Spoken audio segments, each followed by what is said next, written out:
Hi guys, so this is day 41 of our mission RRB series. और आज दिन की शुरुआत नहीं हो रही क्योंकि अभी रात हो रही है और रात के बज रहे हैं अभी 9।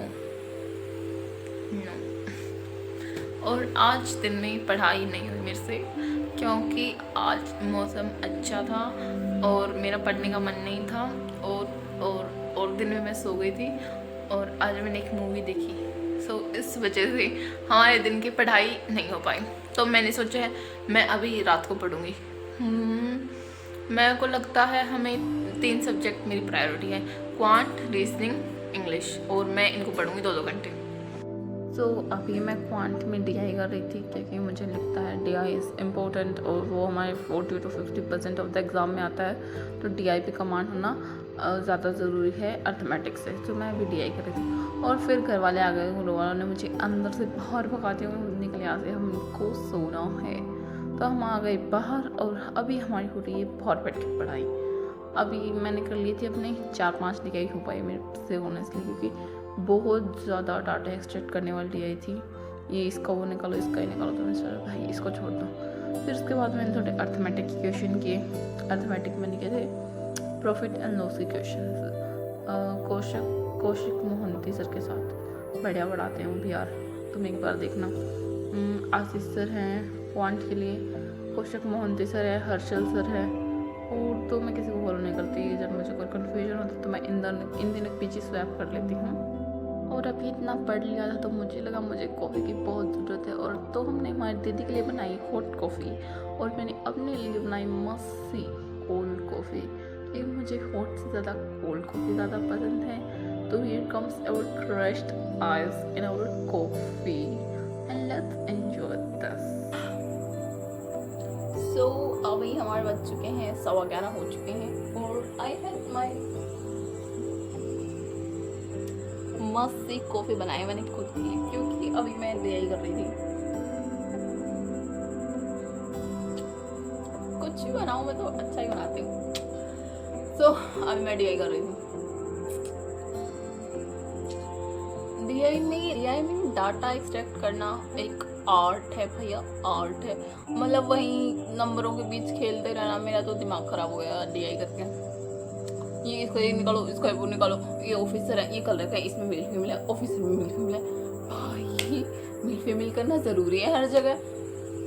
इतना सारा डाटा एक्सट्रैक्ट करवाते हैं। और फिर चलो ठीक है, DI के अंदर रहो तो बात करें। तुम DI से बाहर निकल जाते हो। ये A से D तक है, अभी E आ गया, जिसमें D में कुछ ऐसा इंक्रीज करो, C में कुछ ऐसा डिक्रीज करो तो हो जाएंगे। बस इसी पॉइंट पे आके मुझे थोड़ी सी DI खराब लगती है और DI एकदम सही है। चलो अभी DI को भूल जाते हैं।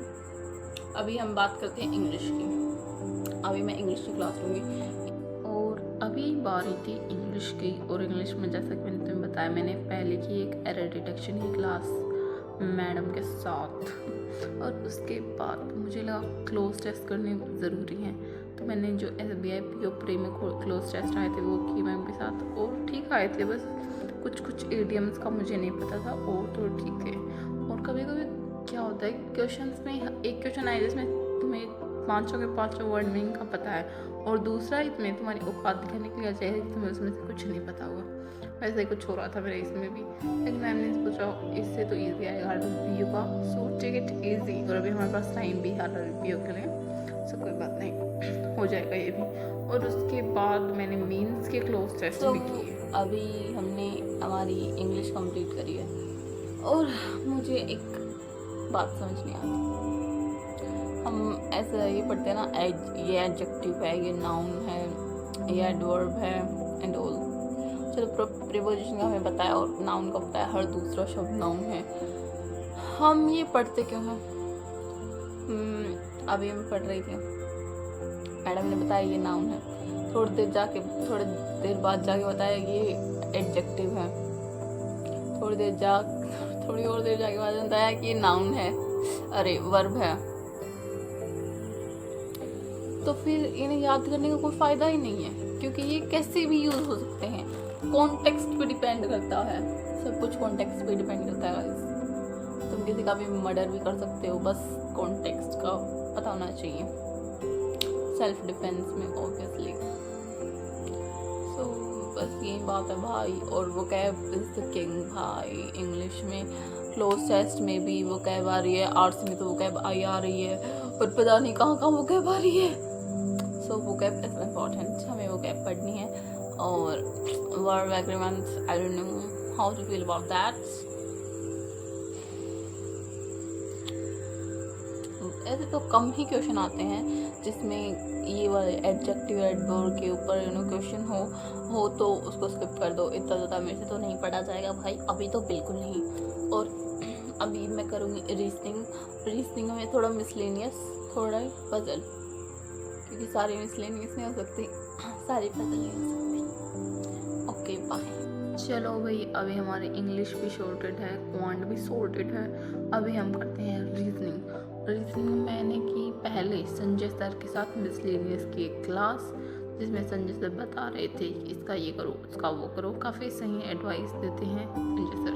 सो रीजनिंग में हमेशा संजय सर, पुनीत सर को फॉलो करो। मैं तो नहीं करती हूँ, काफ़ी बढ़िया मेथड बता देती हैं। और एक पुनीत सर को मुझे नहीं लगता, मतलब मेरे लिए इफेक्टिव नहीं है ये जो सिलॉग्स में सर बिना पेन के क्वेश्चंस करते हैं। लाइक ऑनेस्टली मुझे नहीं समझ में आता। सो पता नहीं क्या